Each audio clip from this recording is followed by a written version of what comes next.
सभी को नमस्कार। विद्यार्थियों, आज हम अपना 10वां है पटल है विद्याया है महिमा, अर्थात विद्या की महिमा पढ़ेंगे। ठीक है, देखो ये एक कहानी है। भागीरथी तीरे पाटलिपुत्र नामना नगरम आसीत। भागीरथी नदी अर्थात गंगा नदी। ठीक है, गंगा का पर्याय है भागीरथी। तीरे किनारे पर पाटलिपुत्र नामना नामक नगरम नगर आशित था। गंगा के किनारे पाटलिपुत्र नाम का नगर था। तत्र वहाँ सर्वस्वामी स्वामी गुणोपेत है, गुणों से सर्वस्वामी गुणोपेत है। इसका अर्थ हो गया स्वामी के सभी गुणों से संपन्न। ठीक है,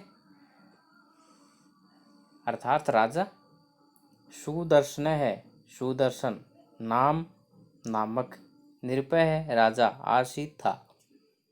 वहाँ स्वामी के सभी गुणों से संपन्न सुदर्शन नामक राजा था। ठीक, नृपस्य राजा के चत्वारः है 4 पुत्र आसन थे। राजा के 4 पुत्र थे। तेसाम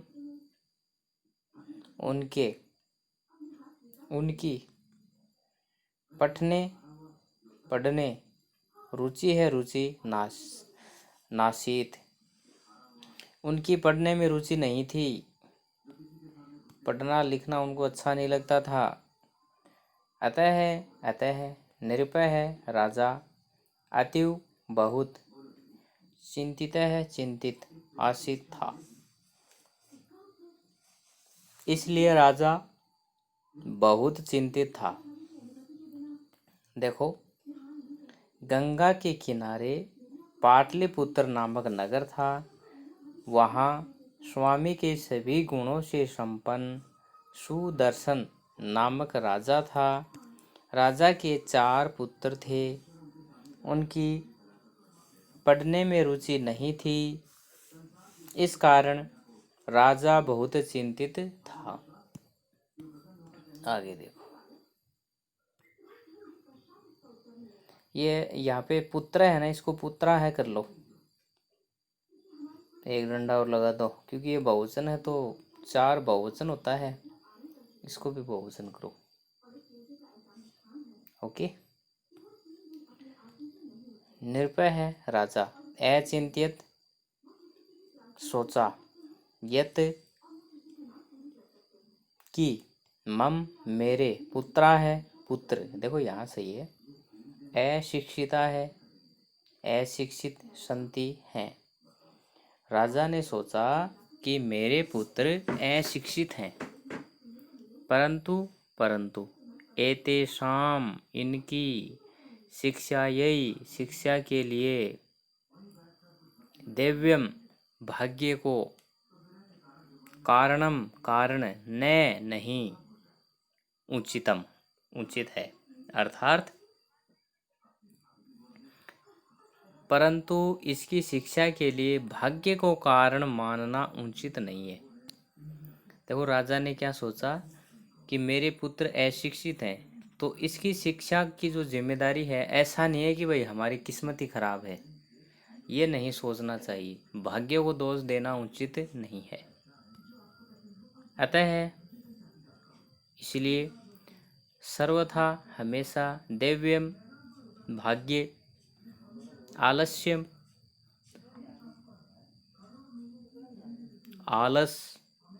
और विहाय छोड़कर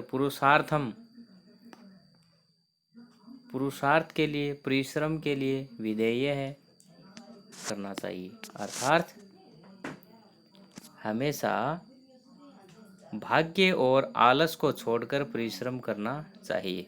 ठीक। एतत् यह चिंतित्वा सोचकर निर्भय है राजा पंडित सभाम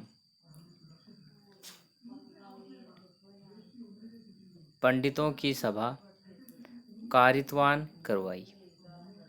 यह सोचकर राजा ने पंडितों की एक सभा की।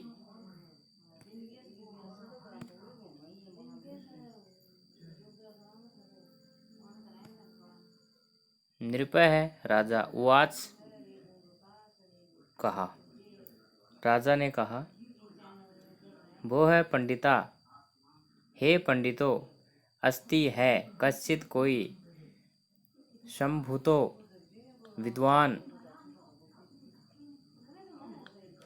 संपूर्ण विद्वान ये है जो मम मेरे कुमार्गगामी गलत रास्ते पर गए च और पुत्राणाम पुत्रों को नीति शास्त्र उपदेशेन नीति शास्त्र का उपदेश देकर पुनः जन्म है पुनर्जन्म कारितुम कराने में समर्थ है समर्थ।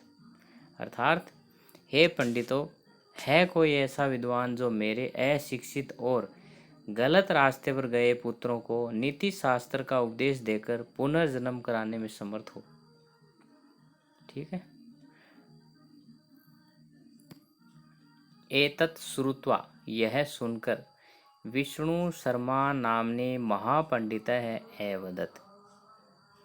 यह सुनकर विष्णु शर्मा नामक महापंडित ने कहा। क्या कहा?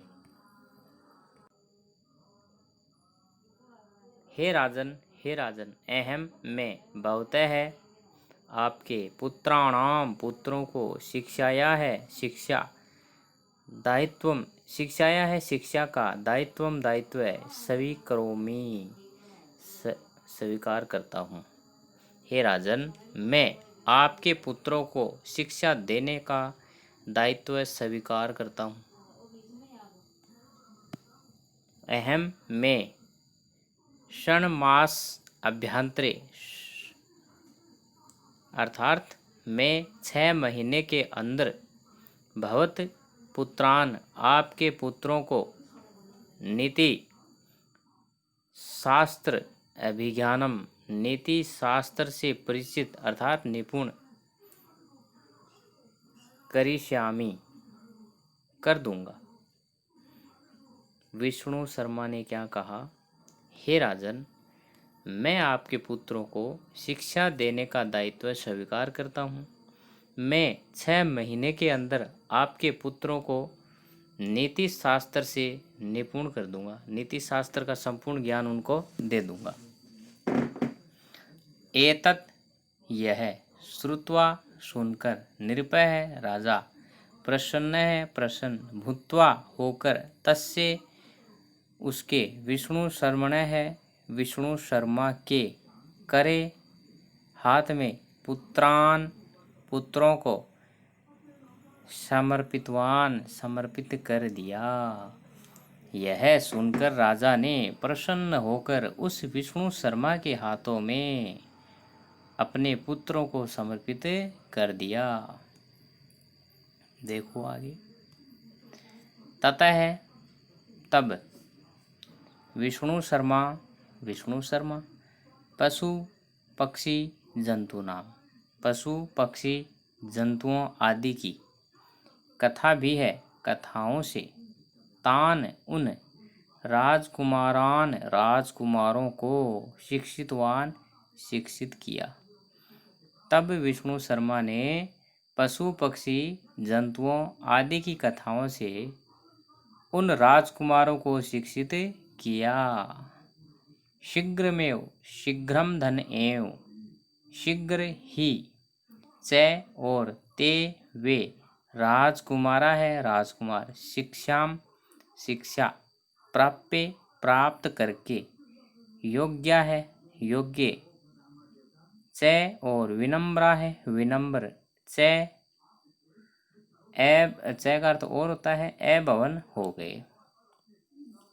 अर्थात शीघ्र ही वे सब राजकुमार शिक्षा प्राप्त करके योग्य और विनम्र हो गए। ठीक है, ये कहानी है। इसका हिंदी अर्थ आप नोटबुक में लिखें और याद करें। देखो, सबसे पहले आपको ये याद रखना है कि क्वेश्चन कहाँ से बनते हैं। राजा का क्या नाम है? सुदर्शन। पाटलिपुत्र कहाँ स्थित है? भागीरथी तीरे। ठीक है, और राजा के कितने पुत्र थे? 4 पुत्र थे। और वो कैसे थे? राजा के पुत्र कैसे थे? अशिक्षिता है, अशिक्षित थे, पढ़े लिखे नहीं थे। और राजा को किस बात की चिंता थी? देखो, नृपस्य चत्वारः पुत्राः आसन् तेषां पठने रुचि नास्ति अतः नृपः अतीव चिंतितः आसन्। कि राजा के 4 पुत्र थे और उनके पढ़ने लिखने में रुचि नहीं थी, इस कारण राजा अत्यधिक चिंतित थे। क्वेश्चन ये भी बनता है कि राजा ने क्या सोचा? तो आंसर क्या हो जाएगा? राजा ने सोचा कि मम पुत्रा है अशिक्षिता है सन्ति परंतु एतेषां शिक्षायै देव्यम कारणम न उचितम। कि मेरे पुत्र अशिक्षित हैं परंतु इनकी शिक्षा के लिए भाग्य को कारण मानना उचित नहीं है। क्लियर? इनके अलावा क्वेश्चन ये भी बनेगा, सभा में राजा ने क्या कहा? तो राजा ने कहा, भो पंडिता अति कश्चित सौम भूतो विद्वान यो मम कुमार्गगामी च पुत्राणाम नीति शास्त्रोपदेशेन पुनर्जन्म कार्यतुम समर्थ है कोई पंडित जो मेरे अशिक्षित पुत्रों को गलत रास्ते पर गए हुए नीति शास्त्र का उपदेश देकर पुनर्जन्म कराने में समर्थ हो? है क्या कोई ऐसा? क्वेश्चन ये भी बनेगा, विष्णु शर्मा ने क्या कहा? क्या कहा? हे राजन, अहम भवतः पुत्राणाम शिक्षायाः दायित्वं स्वीकरोमि। अहम षण्मासा अभ्यंतरे भवत्पुत्राः नीतिशास्त्रो अभिज्ञानम करिष्यामि। विष्णु शर्मा ने कहा, हे राजा, मैं आपके पुत्रों को शिक्षा देना स्वीकार करता हूँ। मैं 6 महीने के अंदर आपके पुत्रों को नीति शास्त्र से निपुण कर दूंगा। क्लियर? इसके अलावा क्वेश्चन ये भी बनेगा, शिक्षा प्राप्त करके राजकुमार कैसे हो गए थे? तो शिक्षा प्राप्त करके राजकुमार योग्य और विनम्र हो गए। ठीक है, इनका हिंदी अर्थ आप लिख लेना, शब्दार्थ लिख लेना, प्रश्न उत्तर हम देखेंगे कल। क्लियर? चलो।